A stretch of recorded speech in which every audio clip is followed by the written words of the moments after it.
And that mountain was hard. That was, to that point, the hardest thing I'd ever done in my life.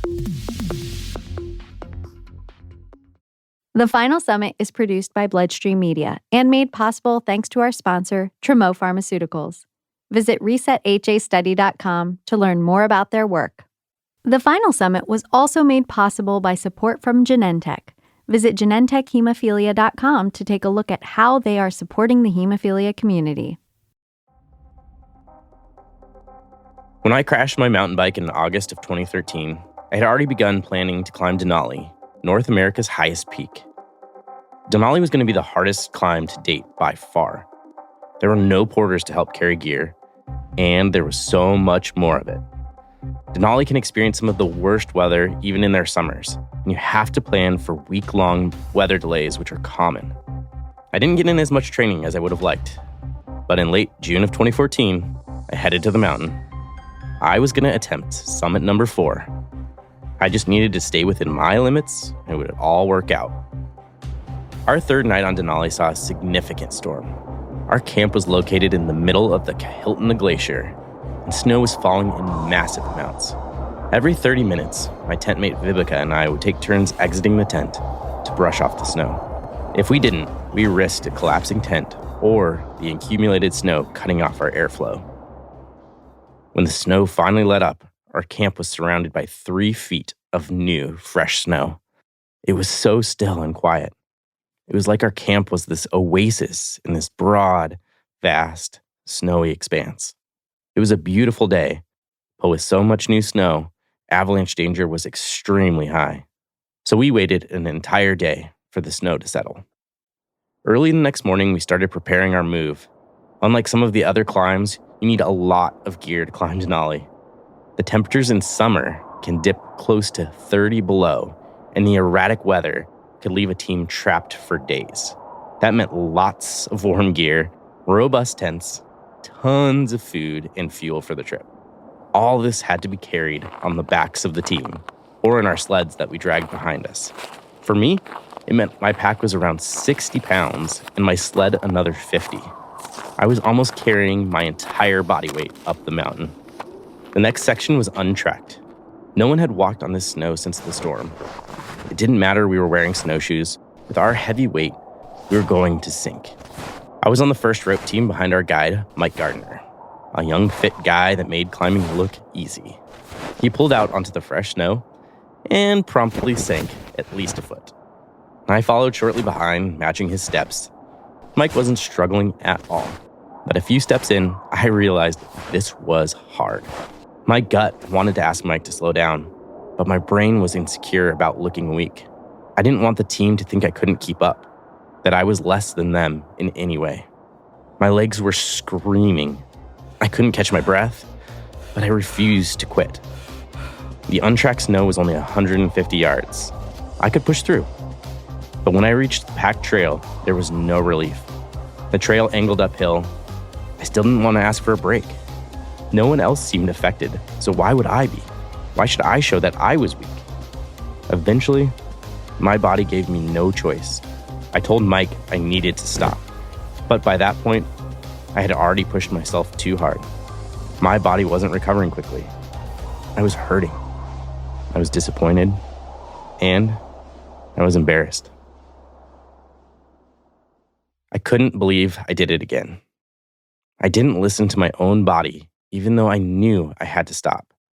I wish I could say these were the only times I had pushed beyond my limit, just because I didn't want to look weak. But it's something that keeps happening. What pushed me in that moment? What does it mean to be a man? And how does that contradict living with a bleeding disorder? From Believe Limited and Bloodstream Media, this is the Final Summit podcast, supported through advertising by Tremo Pharmaceuticals and Genentech. My name is Chris Bombardier, and I'm a mountaineer with hemophilia. From 2011 to 2018, I successfully climbed 7 summits, the tallest mountain on each of the 7 continents. But in between continents, peaks, and infusions, I learned so much more about myself, my disease, and my place in the world. Today, we're heading to Denali and discussing masculinity and pushing yourself too hard. Chronic pain can be caused by many things, but if you have severe hemophilia, there's a chance that some of your pain might be the result of what's called hemophilic arthropathy, or HA for short. That's why I'm excited to tell you about the Reset HA study from Tremo Pharmaceuticals. Tremo was founded with the goal of developing and delivering non-opioid pain therapies for people living with pain. Tremo's Reset HA study is a clinical research study for people who experience joint pain due to hemophilia. The study is evaluating an oral non-opioid investigational drug designed to be taken once a day to see if it may potentially help relieve joint pain and improve physical function in people with hemophilic arthropathy, HA. You may be eligible to participate in this clinical research study if you are between the ages of 12 to 75, have been diagnosed with hemophilia A or B, have chronic pain in one or more joints, and do not take opioid medication more than 4 days a week. If you are interested in learning more about taking part in Tremo's Reset HA study, visit resethastudy.com. That's RESETHA study.com to find a location near you. Reset the way you manage your pain. Visit resethastudy.com today.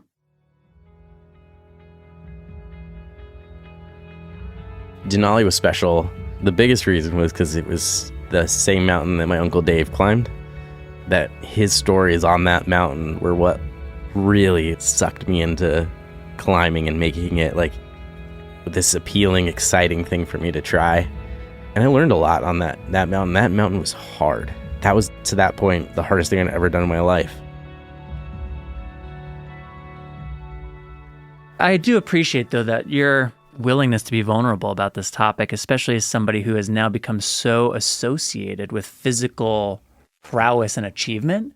This is my friend Patrick James Lynch and director of Bombardier Blood. So, I mean, I'll just speak personally. It's helpful for me to hear the way that you still battle with this. It makes me feel like I'm a little more normal because, okay, great. Chris and I, same age, same disorder. And look, here he climbed Everest and the 7 summits, and he's still battling with this thing. I just think back to like so many times where I thought, I had to keep up with people and like other guys, and there's like something, about being manly.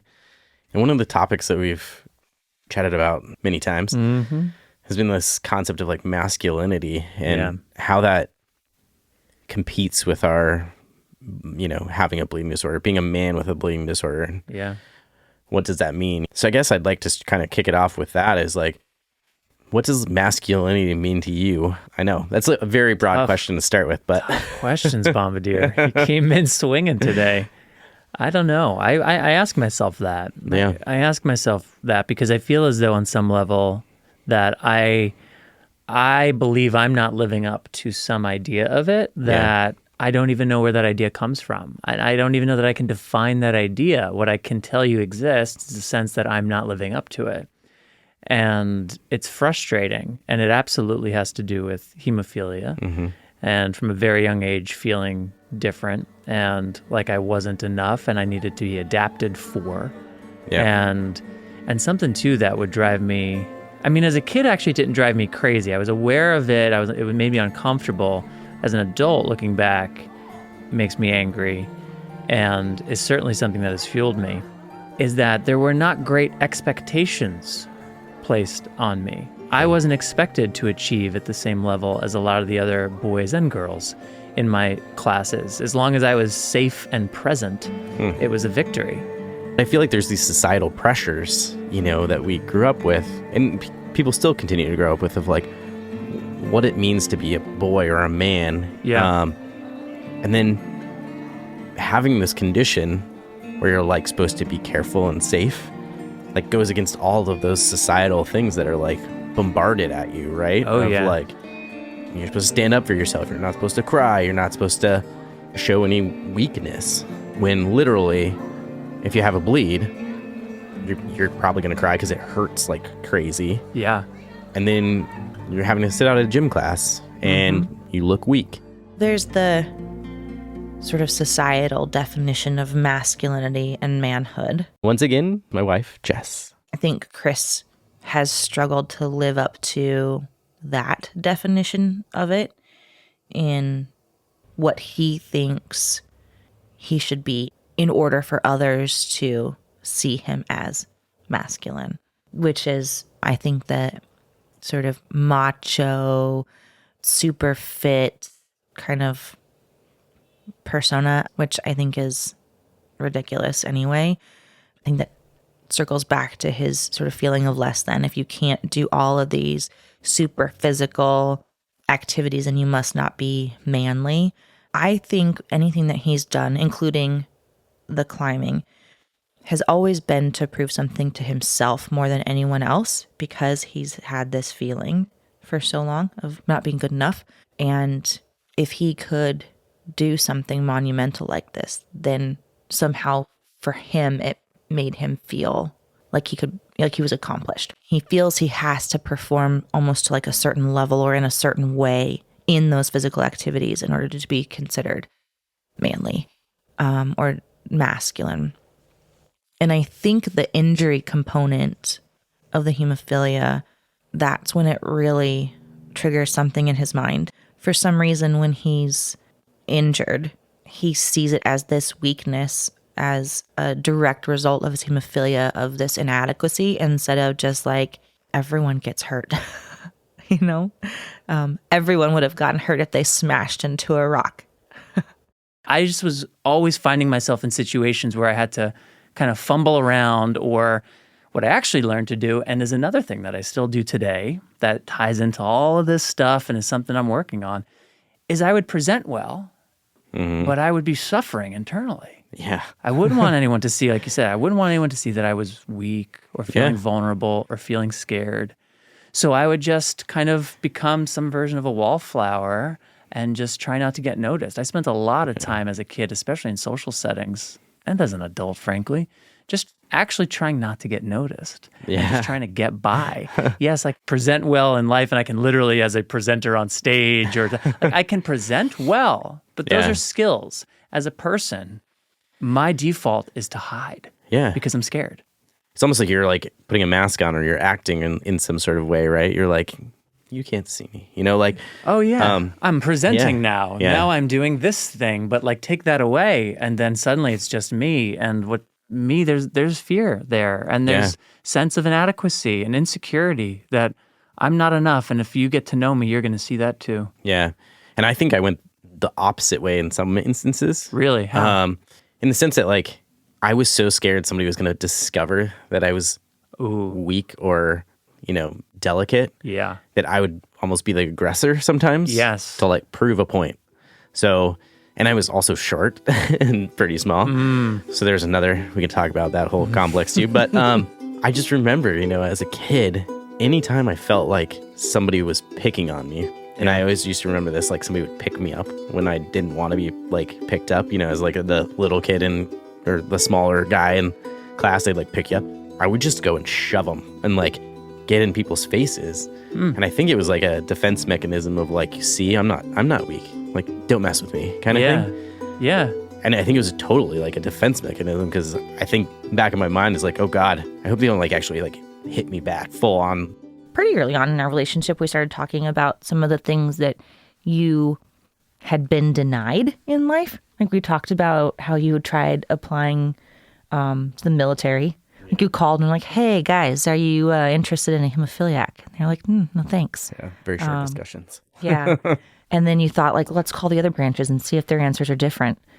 And it's almost, I wonder if you picked the things you knew that you weren't allowed to do, quote unquote, allowed to do, because you want to just prove a point. I'd say in the context of what we're talking about, there's still times where if I'm out on a trip of my own, I have the same thought that Chris just talked about, where maybe I'm feeling not so good. This is Ryan Waters again from Mountain Professionals. And my partner is just like crushing it.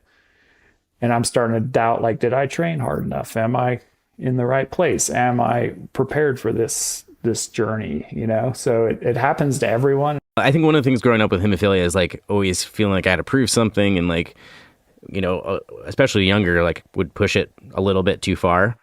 Have you ever had any instances of that, or like has that ever crossed your mind on any of your climbs before? Yes. I mean, definitely it's happened quite a few times. Probably the one that sticks out the most was I went to Pakistan in 2006 to go climb Broad Peak and K2. That spring, I guided a trip on Cho Oyu in Tibet. So I was going to try to do 3 8,000 meter peaks in a row. And on the final, or I'd say like our exploratory summit push on K2, which was the last of the three, me and my team, we were breaking trail. We were the first people up there. We were carrying ropes to try to fix. It was just epic, like really difficult terrain, really deep snow. And I just had this feeling that all the things were starting to like rear their head, you know, like I'm super tired because I've been out on mountains way too much. This terrain doesn't look good. We have too much stuff, too much pack weight because we didn't get like assistance from another team that was supposed to help us carry ropes. So all these things were like, didn't feel right. And probably most importantly, the slope was pretty loaded with some new snow. So long story short, I just said to my fellow climbers, I was like, I don't think it's the day for me. I'm going to go down because I don't think I can go to the high camp and fix rope and still have like 18-hour summit day on K2 without oxygen. And so I just said, hey, I'm going to go back down. And we all four of us went down to the high camp and just decided like, let's just go down and regroup and think about it. And actually the next morning when I was rappelling the ropes, I got hit with a falling rock. And so it kind of like almost solidified my decision making. And it's just like, it's just not the time, you know, for whatever reason, it just doesn't look good and I don't want to risk it. And so that's probably the biggest one that sticks in my mind, but I never regretted turning around. Listen to your gut on that one. Yeah, exactly. So Chris has struggled a lot with feeling less than because of his hemophilia. I think it started when he was young, having it pointed out, disclosed. I think sometimes he felt like he was made a spectacle, you know, when he'd have to sit out for gym class or walking through the halls on crutches one day and then he'd not on crutches the next day and kids would call him a faker. And so I think there's something there of feeling like maybe he's had to prove that he does have an injury or prove that he does have this illness. He's had to, you know, like, no, I really am hurt. There's that component of it, which I don't know that many people have really considered. But another thing that I still to this day kind of sometimes struggled with is I'll look at myself in the mirror and I'm like, oh, I don't relate to what that looks like. Yeah. You know, like what's happening in my body and what's happening in my mind and what's happening inside, like that doesn't correlate. And then it kind of makes a little more sense that, oh, you know, my wife will say like, I don't think people know when you're struggling or people don't know. And I, once in a while when I literally see myself in the mirror, I'm like, oh, I wouldn't know that guy's struggling either. Right. But that's not the internal world. That's not an externalized version of what's happening internally. That's just how I look. Right. You know? Ugh. But then on the flip side, you also want to prove that just because you have this condition, you're not any less of a human or less capable than anyone else around you. In recent years, he's been going to a lot of therapy and has been doing a lot of internal work and has been able to sit with these really deep emotions of what this means, this masculinity concern means to him. And I think he's getting to a point where he's more comfortable with who he is as a person. I don't really know if you remember on Denali, when we were climbing it, we got that huge snowstorm and I was following Mike, who's like this young spry guy, and he's like breaking trail through. And I remember I was like, I should tell him like I got to go a little slower, but I like was embarrassed to say anything. And I was like, no, I can do it. And so I pushed through it and I was smoked. We got to that easy trail on the other side and I was like, oh man, what did I do? Like, why couldn't I just be like, no, I got to go slower. Like, let's take it easy. It's like the little quiet internal pride, maybe. You know? It's like, I can just push through this and then get there and then it'll all be all right. But sometimes it takes a toll on you before you realize it. Yeah, I actually think that's like one of the things that maybe hemophilia gave me an advantage for climbing is also having that body awareness, except for that moment with Mike, but just in general of being really aware of how you feel and where that line might be. I think that was like a little bit of a different scenario than most times on the mountain. But yeah, I think I usually was able to kind of figure that out and know that line a little bit better than maybe other people would. That was a rough day. I did learn a lot on that day. Don't follow Mike or don't go Mike's speed. Exactly. I learned a lot on that mountain. That mountain was hard. That was, to that point, the hardest thing I'd ever done in my life. But the reward and the feeling of accomplishment after working through that and making it to the top it was just the biggest high I've ever had too. There were hard days on the mountain trying to push it a little too hard, and learned a lot of good lessons on that too of, you got to know your limits on the mountains. You got to listen to your body. Got to listen to that gut feeling. He's masculine in his own way, in his own human way, not in whatever way society thinks he should be. And that's wonderful to see. He's masculine in his own way as a dad. He's masculine in his own way as a husband. And I think he still does have a good amount of insecurity within him, but he's better at seeing that insecurity and kind of talking himself down from it, which is nice. The final summit from Bloodstream Media is brought to you in part by Genentech. For many families unfamiliar with hemophilia, hearing that a loved one has been diagnosed can be life-changing. Genentech is committed to helping families adjust to the changes that come with hemophilia. An episode entitled Familia in the Challenge Accepted series helps shed light on this issue and gives those affected by hemophilia insight on how to overcome these challenges. To view this episode and the rest of Season 2, visit www.storiesfromthecommunity.com. In our society, we're often taught that being a man means being tough, not showing any weakness. But that kind of thinking can be harmful and dangerous to both ourselves and the people we love. To me, being a man means listening. It means being kind and passionate. It means taking care of the people around you. And being a man with hemophilia means listening to your body and being strong enough to embrace your own limits. Take mountain climbing. Some people think of it as machismo, no weakness, man against nature. But real mountain climbers know that you can't do it alone, that you have to be in constant communication with your own body, your mental state, and your climbing teammates. If you don't, you not only put your own life at risk, you risk the lives of the people you're up there with. Only through open communication, complete honesty, and active listening can you survive against the elements. Look, having hemophilia doesn't make me any less of a man. In fact, embracing my truth, listening to my body, and sharing my experiences with others makes me the best man I can be. Thanks for listening to The Final Summit, a podcast from Believe Limited and Bloodstream Media, supported through advertising by Tremo Pharmaceuticals and Genentech. Be sure to rate and subscribe to The Final Summit on Spotify, Apple, or wherever you get your podcasts, and share this episode with a friend. Coming up, we're heading to the jungle of Papua, Indonesia, and climbing Karsten's Pyramid.